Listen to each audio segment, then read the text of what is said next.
Desastres aéreos. Esta reconstituição foi baseada na opinião de especialistas e em fatos sobre o voo.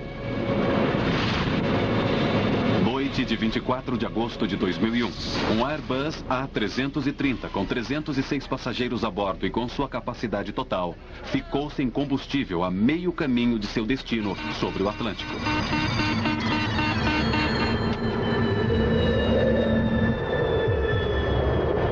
Como poderia uma aeronave de última geração e computadorizada sofrer uma falha tão catastrófica?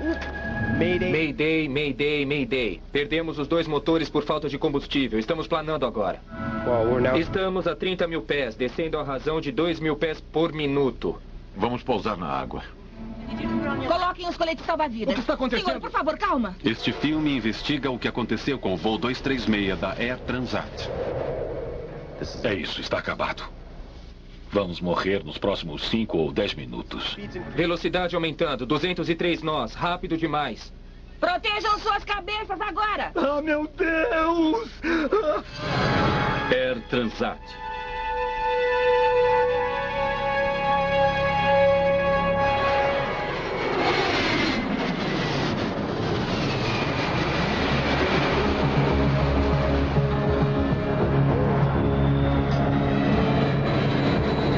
De agosto de 2001, o aeroporto internacional de Toronto está movimentado.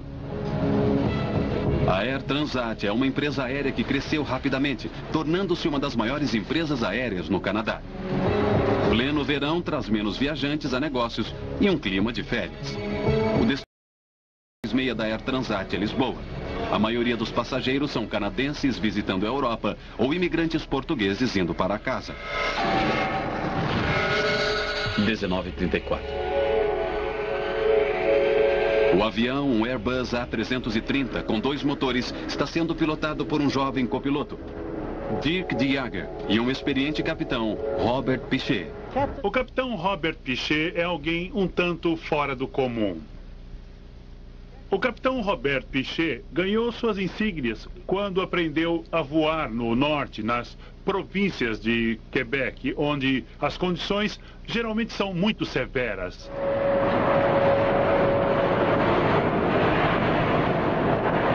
O deck de voo do A330 é ultramoderno. Computadores conectados a mais de 100 sensores a bordo monitoram constantemente a operação do avião. Este filme revela como problemas sérios podem surgir quando os pilotos obtêm leituras incomuns dos computadores e começam a desconfiar delas. Naquela noite, os computadores a decolagem tranquila do voo 236. 236 seguir a 320 Air Canada. Virar à esquerda em Romeu e manter 24 direita. Entendido. Seguir a 320 Air Canada. Virar esquerda em Romeu e manter 24 direita. Com a tripulação de 13 pessoas, o voo 236 tem 306 pessoas a bordo. Mas que legal. 20 horas e 20 minutos. Transat 236, livre para decolar. 240 em 8, pronto para decolar, 24 direita, Transat 236. Às 20 horas e 20 minutos, o Airbus A330, com mais de 47 toneladas de combustível, deixou Toronto em direção a Lisboa. V1, rotate.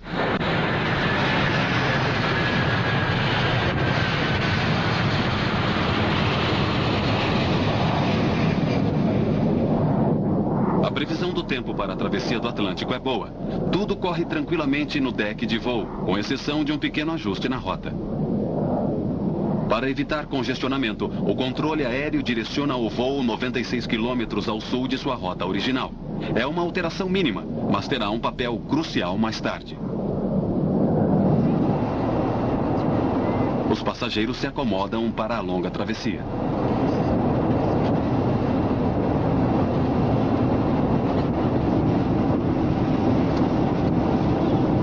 Tudo parecia normal e, na verdade, eu já tinha viajado pela Air Transat e não tinha achado muito boa. Fiquei surpresa pela qualidade do voo, que estava no horário, o avião era mais novo e achamos que, no geral, estava muito melhor do que esperávamos. Estamos passando para a nossa próxima checklist. A cada tripulação checa sua posição e seu consumo de combustível comparando-os a seu plano de voo. 11,2 toneladas à direita, 11,2 toneladas à esquerda. Apesar de sistemas computadorizados, alguns procedimentos como a verificação do combustível a bordo precisam ser feitos manualmente. Comparando-se a quantidade de combustível nos tanques com a quantidade com a qual começaram, os pilotos podem ficar de olho em seu consumo de combustível. Checagem de combustível completada. Nível normal para a distância percorrida. Certo. Durante as primeiras 5 horas, tudo é rotina. A tripulação do voo, a Air Transat e investigadores do acidente, todos se negaram a dar entrevistas a respeito do que ocorreu em seguida. Este filme utiliza fatos conhecidos sobre os procedimentos de emergência padrão de voo, além da opinião de especialistas para a reconstrução do que ocorreu no voo 236. Veja, estamos recebendo um sinal de alerta. Temperatura do óleo baixa e pressão do óleo alta no número 2. Este alerta é o primeiro estágio da crise. A pressão do óleo está normal no número 1. E ligeiramente alta no número 2. O display do computador revela que a temperatura do óleo está baixa no motor número 2. Entretanto, a temperatura do óleo está alta. Era uma leitura bastante incomum. Os pilotos estão confusos. Não consigo achar nada aqui. Vou olhar no FCOM. Tá bom.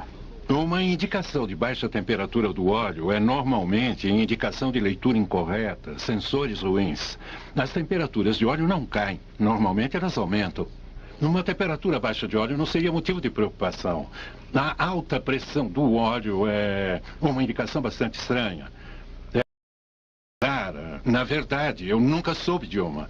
É apenas indicativo da contaminação, normalmente, do óleo com combustível. Não é algo explicado nos manuais.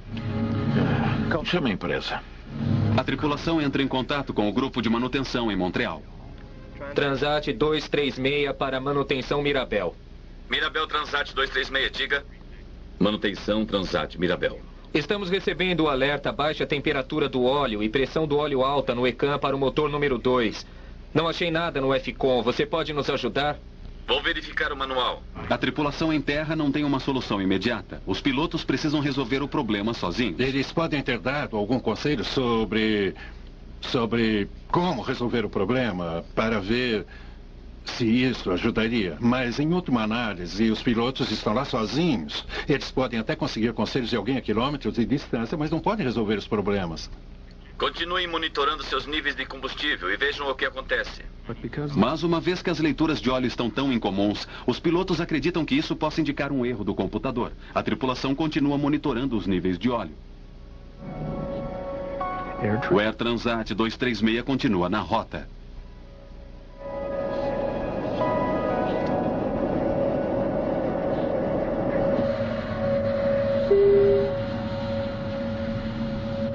E então, 20 minutos mais tarde, um novo alerta.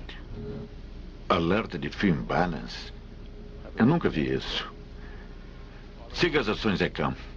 Eu falo com o tráfego aéreo. No Airbus 330, a maior parte do combustível fica em grandes tanques nas asas. O computador agora detectou que o nível de combustível na direita está significativamente menor do que o nível na esquerda. A tripulação consulta o manual de voo do Airbus, que recomenda a transferência de combustível através de uma válvula especial de alimentação cruzada. O combustível irá, então, passar de um tanque para o outro. Mas antes de abrir a válvula, os pilotos precisam se certificar de que o desequilíbrio do combustível não é provocado por um problema mais sério, como um vazamento de combustível. A última checagem de combustível foi há 10 minutos e estava ok.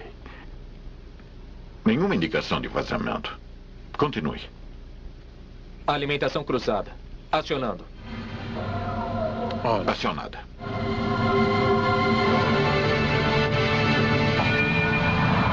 Uma vez iniciada a alimentação para corrigir o desequilíbrio de combustível, uma ação restauradora deve começar muito rapidamente. Em outras palavras, a situação não pode continuar piorando. Ela se estabilizaria imediatamente e então começaria a autocorreção. Mas a situação não fica melhor. Sem que os pilotos saibam, há um grande vazamento de combustível no motor número 2 do lado direito do avião.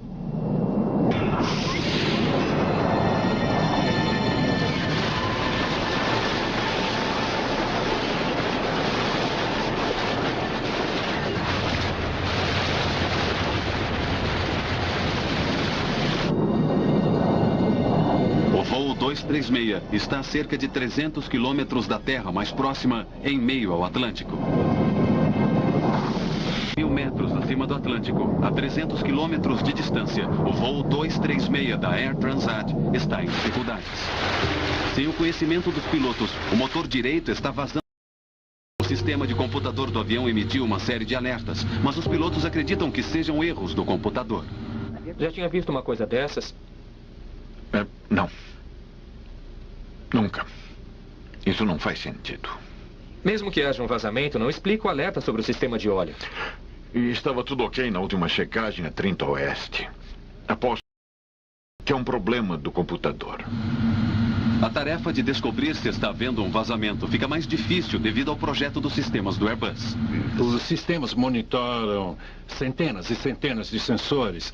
E, você sabe, eles podem ser afetados por coisas tão corriqueiras quanto um pouco de geada ou gelo em um sensor, levando a apresentar informações erradas.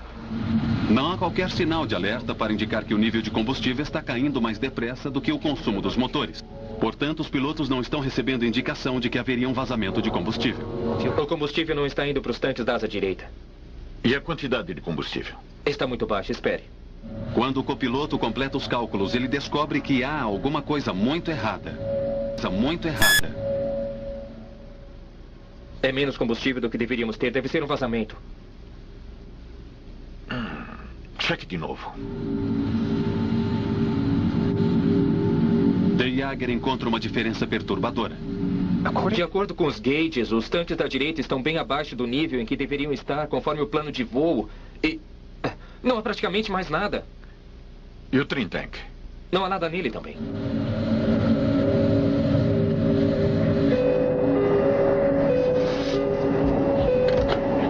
Sim?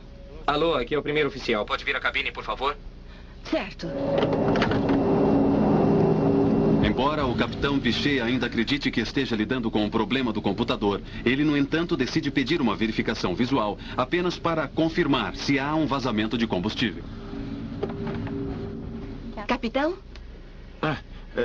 Será que você e a Karen podem pegar umas lanternas e ir até as janelas? Vejam se conseguem enxergar alguma coisa saindo das asas. Parecerá uma névoa ou um fluxo e avisem imediatamente. Certo. Dirk, quero uma outra checagem completa no combustível.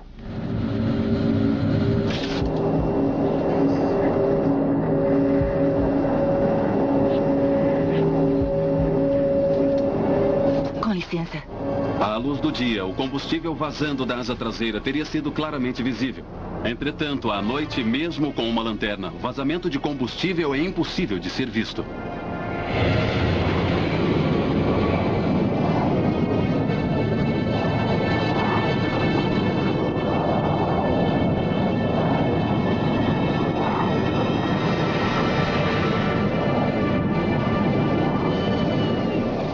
A tripulação, evidentemente, percebeu que a situação não estava melhorando. E, naquele momento em que as circunstâncias estavam ficando mais sérias, acredito que deve ter havido alguma argumentação entre os dois. As medidas a serem tomadas em seguida. Se o computador estiver correto, com a quantidade de combustível restante, o Airbus não será mais capaz de chegar a Lisboa. O capitão Piché é forçado a desviar o voo. Temos que voltar. Veja com o controle marítimo qual aeroporto mais próximo. Transat 236, controle de Santa Maria. Pode nos informar campo de pouso mais próximo? Temos possível problema com combustível.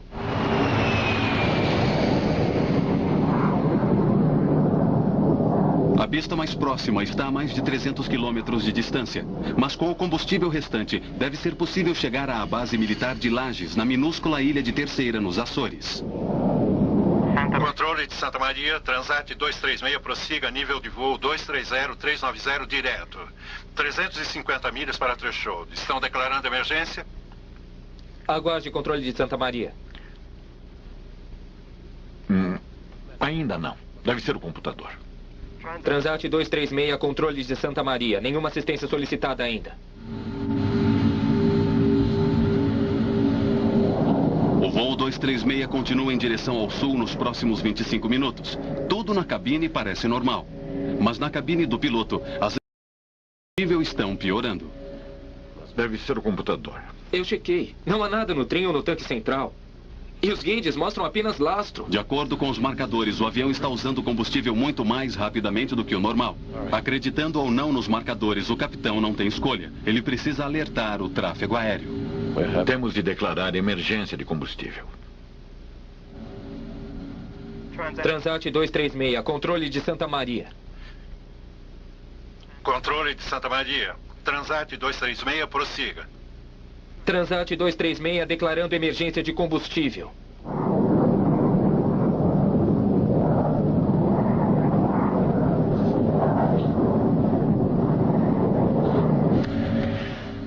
Espero realmente que seja um problema no computador. Porque se aterrissarmos nos Açores com o tanque do avião pela metade, seremos crucificados. Mas às 6h13 da manhã, menos de uma hora depois do primeiro alerta de combustível, a gravidade de sua situação se apresenta por inteiro.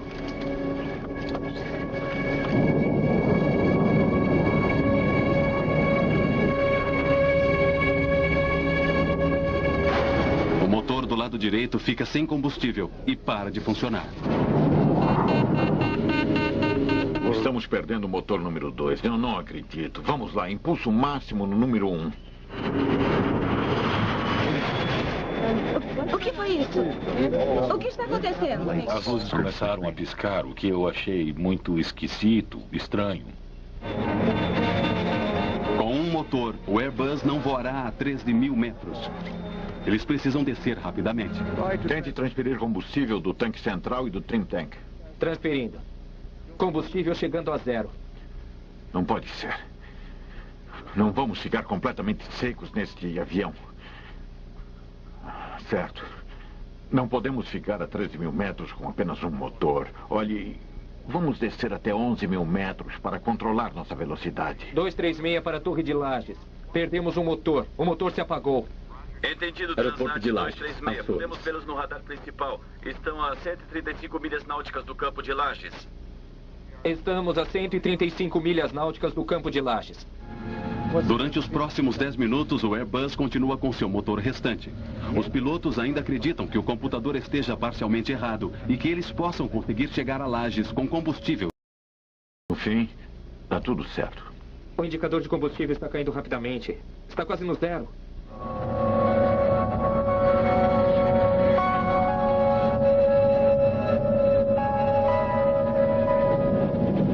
No entanto, 13 minutos após o motor direito ter parado e com ainda 157 quilômetros pela frente, o motor esquerdo começa a falhar.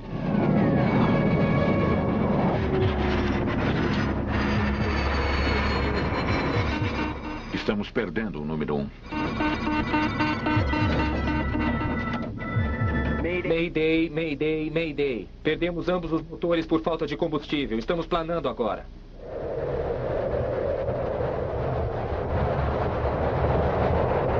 Uma das aeronaves mais sofisticadas da era moderna, levando 306 passageiros e tripulação, é agora nada mais que um gigantesco planador, derivando para baixo em direção ao oceano.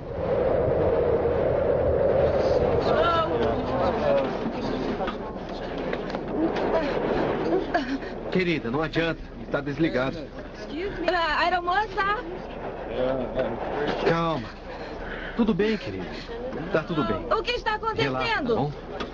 Você podia ouvir um alfinete cair. Não havia barulho algum naquele avião. Nada vindo da cabine ou do exterior. Muitas pessoas estavam rezando e clamando por Deus. Lista de funções que perdemos.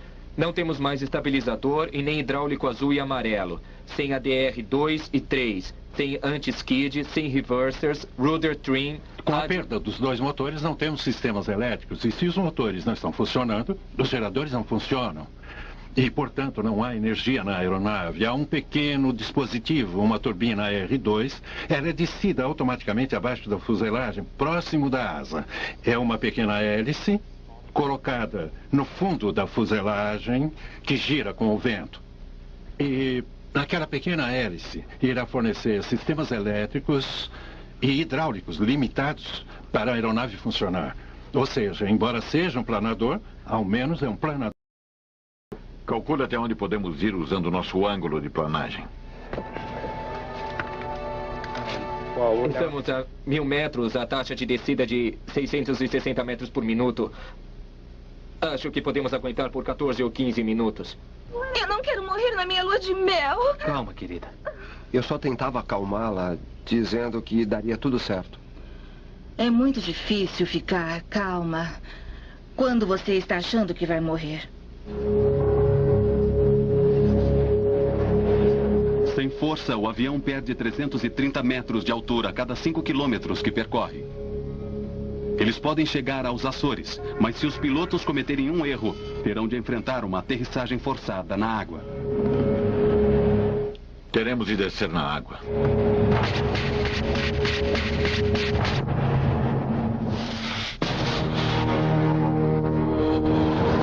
O voo 236 da Air Transat é agora levado sem combustível sobre o Atlântico. Embora seus cálculos iniciais mostrem que eles talvez consigam chegar a Lajes, o capitão Piché precisa agora seguir o procedimento padrão de emergência para um jato de passageiros sobre a água. Prepare a cabine. Certo.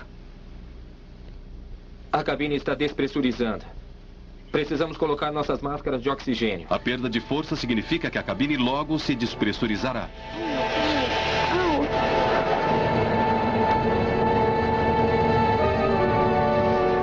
Atenção, por favor. Estamos nos preparando para pousar o avião. É preciso colocar os salva-vidas. Muita calma. Dentro de, eu diria, 2 minutos, eu vi as comissárias com salva-vidas nas mãos correndo pelos corredores. Obviamente, aquele era um sinal de perigo. O que está acontecendo? Foi a primeira pergunta que me veio à mente. Aeromoça. Um momento. Aqui, aeromoça. Só precisa aprender desse jeito. Bom, de fato você não sabe o que pensar, mas as pessoas começaram a entrar em pânico quando pediram para que colocassem os coletes. Por favor, será uma grande ajuda se a mantiver calma. Um momento, eu já vou. Ai, meu Deus. Calma. Meu melhor amigo estava conversando com o pai dele. O pai dele morrera há 3 anos, mas ele dizia que ia se juntar ao pai dele. Fazer um pouso forçado de um grande jato de passageiros na água implica em sérios riscos. Se o Airbus 330 fizer uma aterrissagem forçada, as chances de sobrevivência serão mínimas. Na minha opinião, não creio que essas aeronaves seriam barcos muito bons. Tipicamente, uma aeronave com uma cauda baixa, como esta, ao entrar na água, uma das primeiras coisas a atingir a água seria a cauda. E provavelmente ela seria arrancada imediatamente. Em 1996, durante uma tentativa de sequestro, a 7 ficou sem combustível ao largo da costa da África Oriental. Seus últimos minutos foram captados em um vídeo amador e revelam o que acontece quando o avião tenta um pouso forçado na água.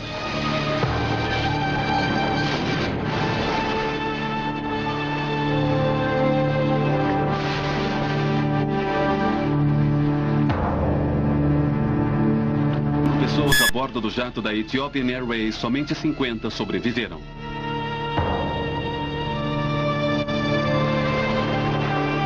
As chances de sobrevivência a um pouso na água e flutuar por muito tempo não são muito boas.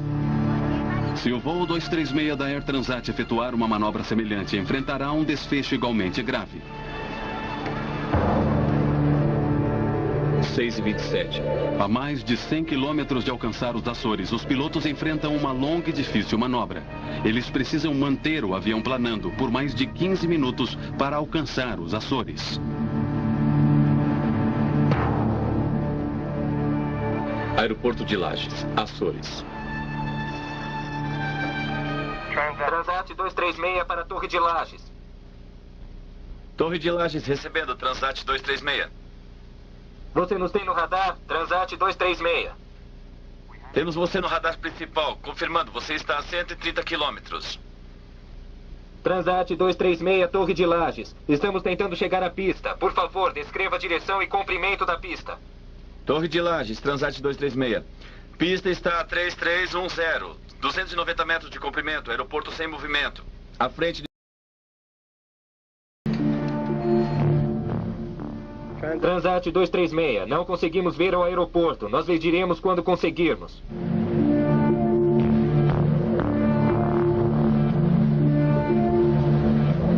À medida que passam os minutos, a longa espera para aqueles a bordo é agoniante. É isso. Está acabado. Eu vou morrer nos próximos 5 ou 10 minutos. Eu considerava a ideia de que iríamos certamente morrer. Eu acho que se aceitar isso mais do que normalmente se aceitaria. A tortura de pensar que você vai morrer e que eu realmente pensei que fosse é pior pra mim do que eu morrer. Se eu vou morrer, me matem agora. Peguem uma arma e atirem, ou deixem esse avião mergulhar de nariz no oceano e morreremos todos. Em terra, serviços de emergência se preparam para a aterrissagem forçada de um avião totalmente carregado.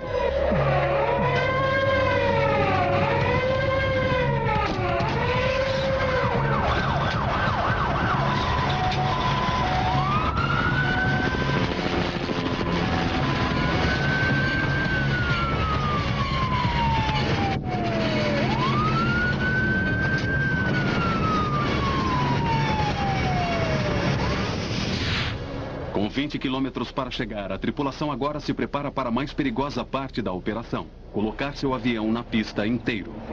Transat 236 para a Torre de Lages. Você tem nossa distância de threshold e o tempo? Entendido, voo 236. Você está a 8 milhas de acordo com o radar principal. Velocidade do ar 280 nós, de acordo com nossas leituras. Visibilidade plena. Você deve ver o aeroporto. Negativo, Torre de Lages. Até agora não conseguimos ver a pista.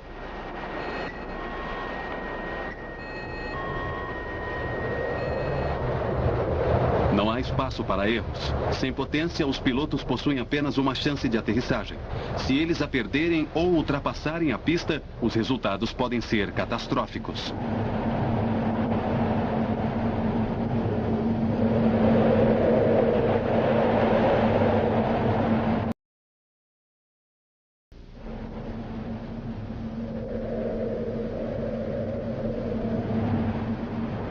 Velocidade mínima 440 nós. Velocidade máxima para Gravity Gear 200 nós.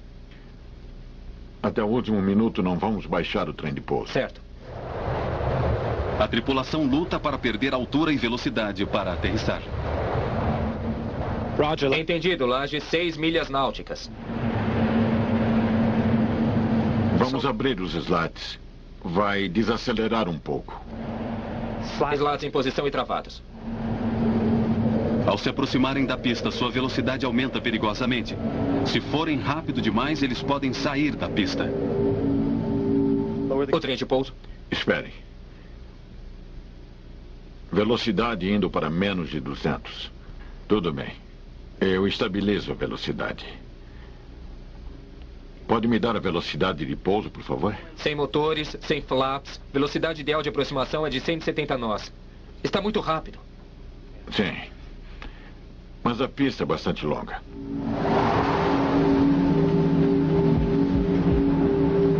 O capitão Piché executa agora uma série de difíceis manobras de desvio, reduzindo a velocidade do avião para a aterrissagem.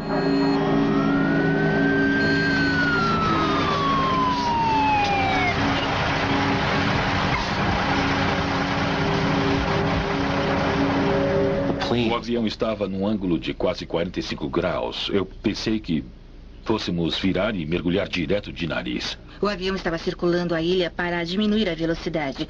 E então nós vimos a terra e aí vimos água. E quando eu vi água outra vez, eu achei que realmente nossas chances de sobrevivência talvez estivessem perdidas. A pista é longa, mas ao final dela tem uma escarpa de 130 metros. Se não conseguirmos parar ao final dela, estamos fritos, mortos.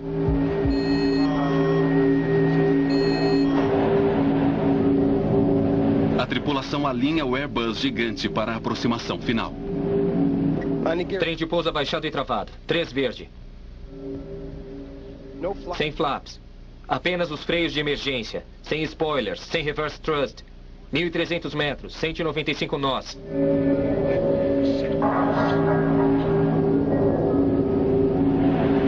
1.000 metros. 197 nós.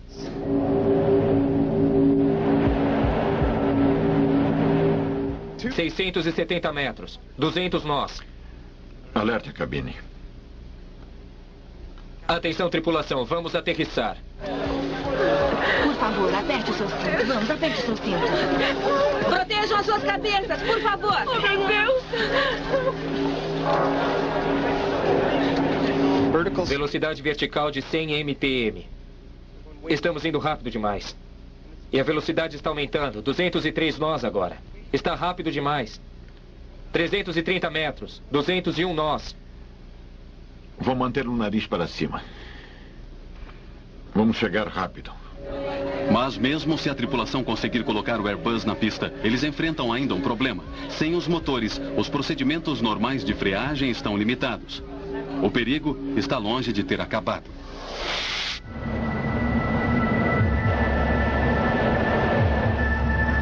Às 6h46. Os pilotos precisam pousar o avião sem força e de alguma forma fazê-lo parar.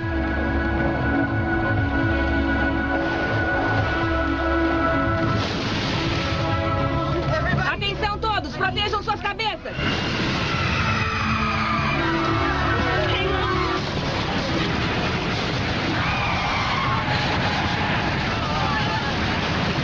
O Airbus aterrissa com força em alta velocidade. Pneus estouraram. O capitão Piché tenta manter o nariz abaixado. Ai, meu Deus.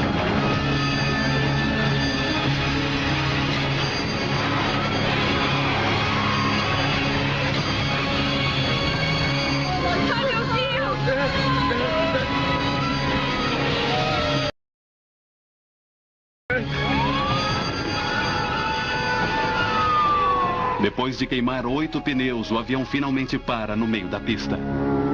Estamos salvos!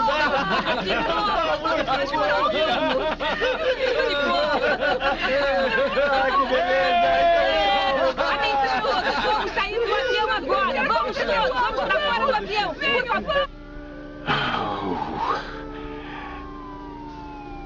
Eu sabia que conseguiria.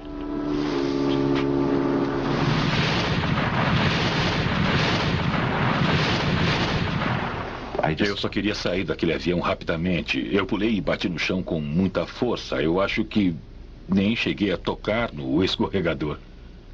Eu não desci pelo escorregador, eu corri por ele. Todos gritavam, sai, sai, sai. E você sai correndo do avião.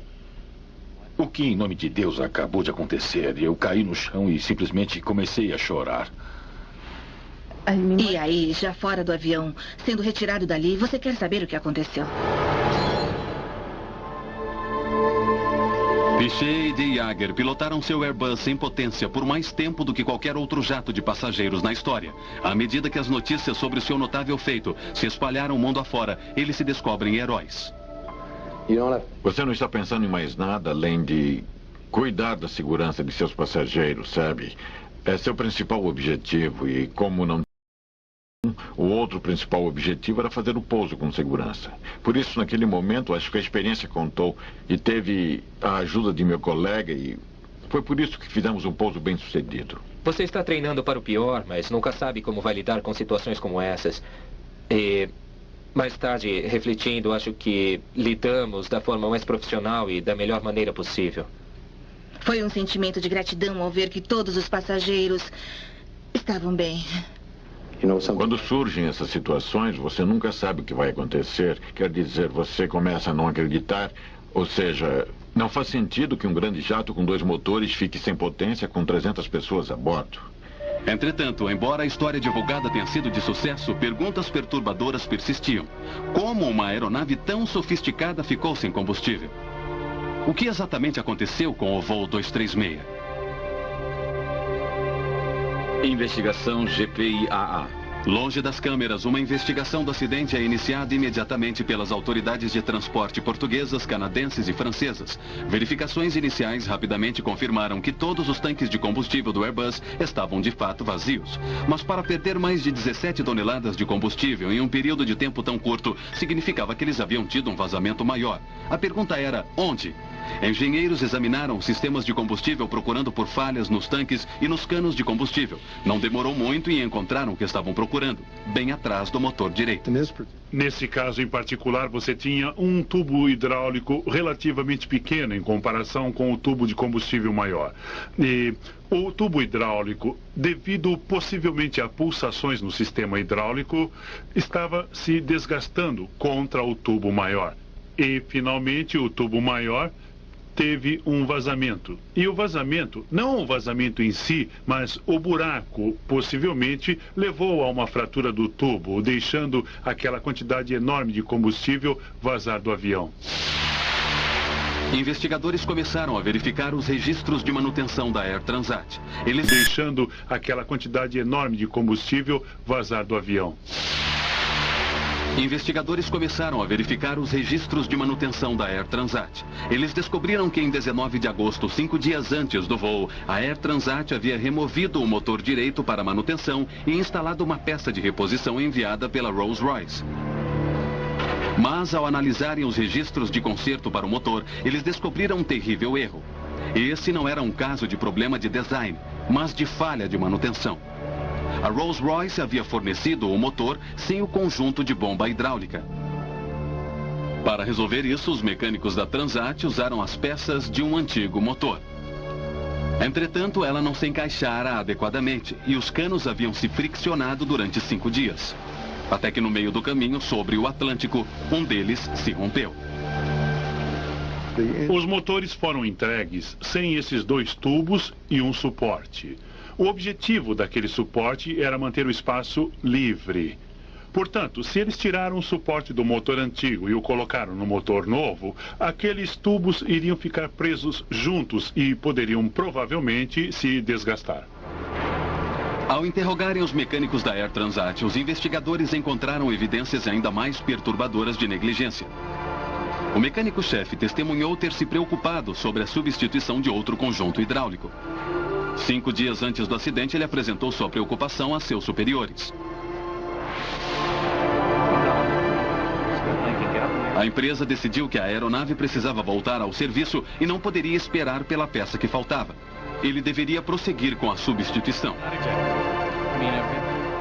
As partes de substituição se distinguiam das corretas apenas por alguns poucos milímetros, mas foi uma diferença que quase custou a vida de 306 pessoas.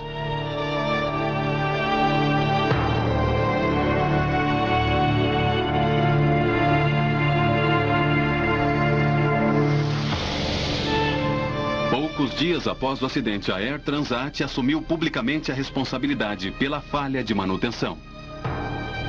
Vocês precisam compreender que houve um pequeno erro em função da mudança de bomba quando de sua instalação.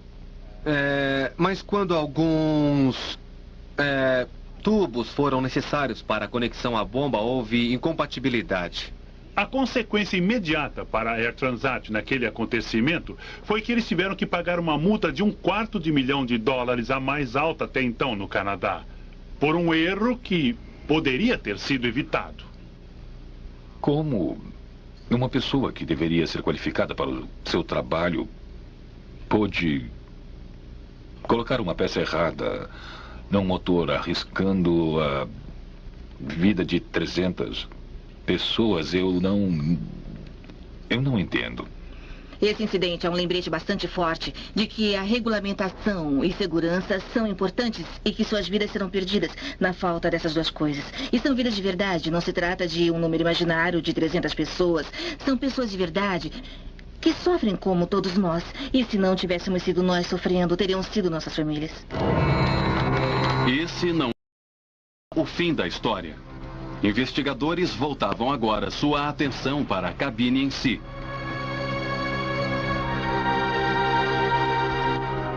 E qual o papel da tripulação nos acontecimentos de 24 de agosto? Poderiam eles ter feito mais para evitar a crise? Perguntas importantes permaneciam sem resposta. Perguntas sobre o que teria acontecido no deck de voo. A investigação do Transport Canada sobre o voo 236 da Air Transat descobriu que erros básicos de manutenção haviam levado a um vazamento de combustível. A Air Transat assumiu a responsabilidade e foi pesadamente multada. Mas a atenção agora se voltava para o deck de voo e para o desempenho da tripulação. Que papel eles tiveram na perda do combustível? Alimentação cruzada. Acionando. Quando a tripulação abriu a válvula de alimentação cruzada para transferir combustível do tanque da asa esquerda para o da direita, eles perderam 17 toneladas de combustível em menos de 30 minutos e deixaram de fechar a válvula de alimentação para evitar mais perda. Perdemos os 2 motores por vazamento de combustível. Estamos planando agora. Nos dias que se seguiram ao acidente, o capitão Piché e Dick de Jager foram dados em detalhes sobre suas ações. Mais de 2 anos depois, as descobertas ainda não vieram a público. O que se segue são possíveis explicações para o curso dos acontecimentos naquela noite, baseados em fatos conhecidos e na opinião de especialistas. Temperatura do óleo alta no número 2. Os alertas de alta pressão de combustível e baixa temperatura de combustível vindos do motor 2 na asa direita não teriam levado os pilotos a suspeitarem de que já houvesse um vazamento de combustível. As indicações que estavam sendo relativas aos sistemas de combustível poderiam não dar à tripulação quaisquer indicações. Eles podem ter se perguntado o que estava causando as indicações errôneas ou mesmo estranhas, mas não há nada errado em minha mente ou no treinamento deles que os fizesse suspeitar que o sistema de combustível estivesse envolvido. Eu aposto que é o computador. Mas embora os pilotos pensassem ter um erro de computador, os alarmes sobre combustível estavam, na verdade, corretos e eram a primeira indicação de um problema muito mais sério. Alerta de fuel imbalance. Eu nunca vi isso. Quando o alerta foi emitido 20 minutos depois, mostrando menos combustível na asa direita do que na esquerda, isso parecia desvinculado dos alarmes sobre combustível. Isso poderia ter reforçado a ideia de que o capitão Piché estivesse enfrentando uma série de erros do computador. Não execute esse procedimento sob suspeita de vazamento de combustível. Apesar das dúvidas, o capitão Piché foi obrigado a seguir os procedimentos da Airbus para corrigir o problema, abrindo a válvula de alimentação. Alimentação cruzada. Acionando.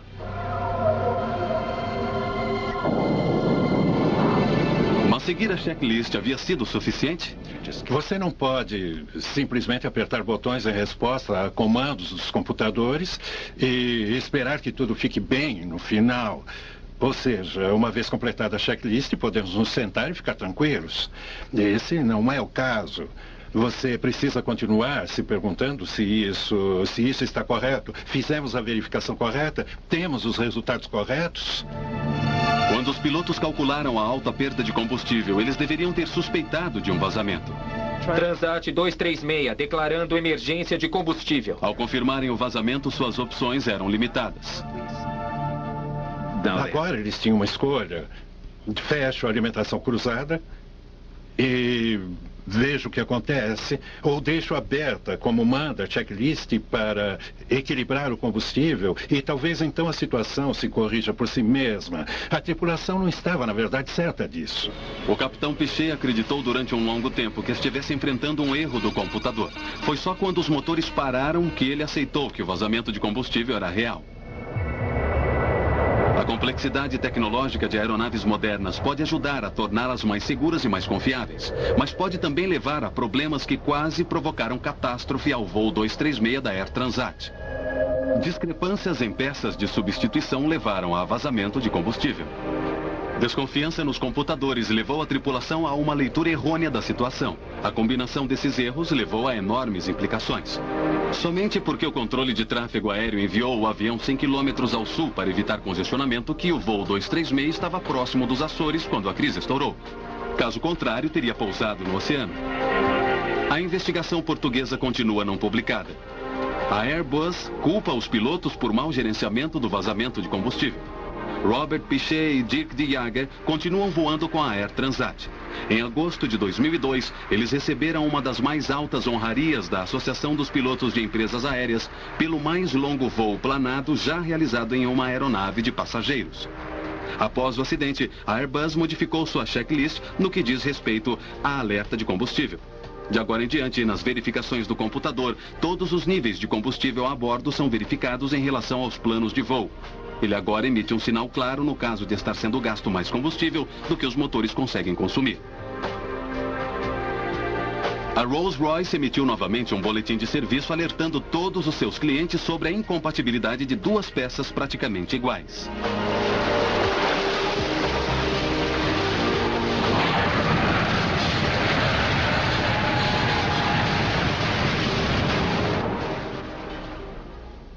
Seja quais forem as circunstâncias, a pressão sob a qual ele estava era tremenda.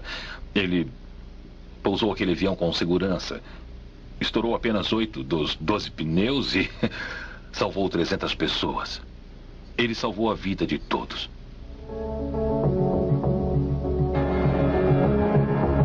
O Capitão Piché salvou as nossas vidas e se ele cometeu ou não um erro, ou se havia uma falha no computador, na verdade não importa porque estamos vivos.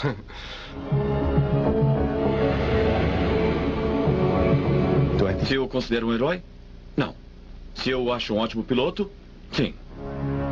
Graças a Deus as ilhas estavam ali e salvaram nossas vidas. Mas se aquele cano de combustível tivesse quebrado uns 5 minutos antes, nós teríamos acabado na água e eu não estaria aqui contando essa história.